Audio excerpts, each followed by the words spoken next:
ഇന്നിപ്പോൾ രാവിലെ തന്നെ നമ്മുടെ അടുപ്പയിൽ തിളക്കുന്നത് നല്ല ബീഫിൻ്റെ കറിയാണ് കേട്ടോ. അപ്പോൾ അതിലേക്ക് കോമ്പിനേഷനായിട്ട് നൈസ് പത്തിരിയാണ് കേട്ടോ ഉണ്ടാക്കിയിട്ടുള്ളത്.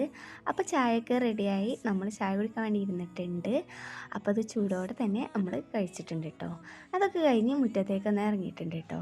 അപ്പോൾ നമ്മുടെ പണ്ട് ചാക്കിൽ നട്ടിട്ടുണ്ടായിരുന്ന കപ്പയാണ് ഇട്ടത്. പൂള, നമ്മൾ പൂള എന്നൊക്കെ പറയൽ. അപ്പോൾ അതൊന്ന് വിളവെടുക്കുക, ബീഫിൻ്റെ കറി ഉണ്ടല്ലോ, അപ്പോൾ അതൊന്ന് കൂട്ടി കഴിക്കാമെന്ന് വിചാരിച്ചിട്ട് നമ്മളിതൊന്ന് വിളവെടുക്കാൻ വേണ്ടിയിട്ട് തയ്യാറാണ് കേട്ടോ. അങ്ങനെ അതിൻ്റെ കമ്പൊക്കെ ഒന്ന് വെട്ടി കളഞ്ഞിട്ട് ശക്തിയായിട്ടൊന്ന് പറിക്കാൻ നോക്കിയിട്ട് അത് കിട്ടുന്നില്ല കേട്ടോ. അപ്പോൾ അതിലേക്ക് കുറച്ച് വെള്ളം കൂടി ഒഴിച്ച് കൊടുത്തിട്ടുണ്ട്, ആ മണ്ണൊന്ന് കുതിർന്ന് കിട്ടാൻ വേണ്ടിയിട്ടാണ് കേട്ടോ. അങ്ങനെ അത് നമ്മളൊന്ന് മെല്ലുന്ന് തൊട്ടപ്പോഴേക്കുതാ ഇളകി പോന്നിട്ടുണ്ട്.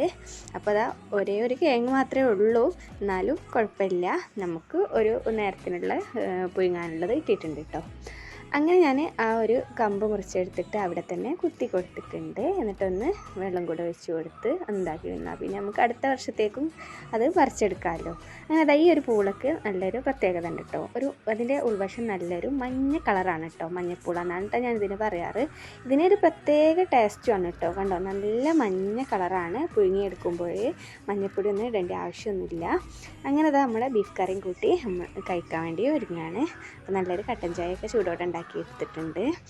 അങ്ങനെ ഇതാ നോക്കൂ, നമ്മുടെ പൂള നല്ല പൊടിയുള്ള നല്ല പൂളായിരുന്നു കേട്ടോ. അപ്പോൾ ഇതിനൊരു പ്രത്യേക ഒരു ചുവയാണ് കേട്ടോ ഈ ഒരു പൂളയ്ക്ക്. അങ്ങനെ ഞാനും എൻ്റെ മോനും കൂടി കഴിക്കുമായിരുന്നു. അപ്പോൾ ഒരു കൊച്ചു വീഡിയോ ഇഷ്ടപ്പെട്ടാൽ സപ്പോർട്ടാക്കണേ. ബൈ.